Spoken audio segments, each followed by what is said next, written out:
You see, Sega tried to move on from 06. During the next 3 years, they gave us big adventures with serious stories, and in a couple cases, multiple playable characters. They tried what they had done before, but with much better results than 06, but no! Back then, they weren't even given a chance at being good, because of one game being a failure. One singular f***ing game. It didn't matter how good or bad these games actually were, because 06 was bad, Sonic was bad, and these are all Sonic games, therefore they were bad, with only one getting a mediocre rating. It wasn't until Sega buckled down and made Colors the practically perfect game that it is, and then punched you all in the face with it, that you all finally lost your Sonic hate goggles and gave the game a proper review. Because of Color's positive reception, Sega thought this is what you wanted, and you got more with Generations, which was also praised. And then Sega thought to themselves, okay, we got a perfectly good trilogy that used the same formula, let's spice it up for the next game and try something new. And thus, they made Lost World, which was the most divisive Sonic game ever. While it does have its fans, myself included, most fans were outright appalled by Lost World, which discouraged Sega from making another game like it and straying from the Boost formula.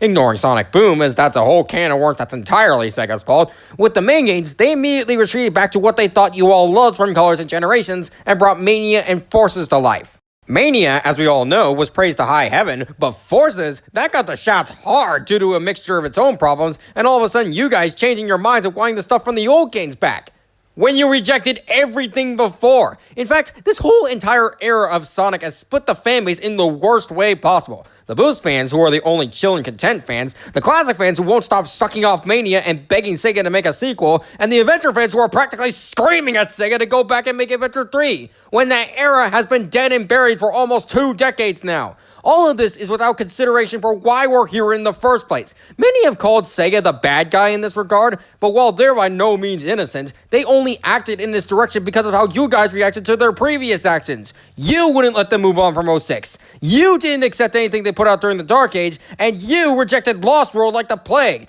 And as a result, we lost everything. Multiple playable characters, dark and serious stories. Everything that people used to love about the older games was torn away for an entire decade because of you!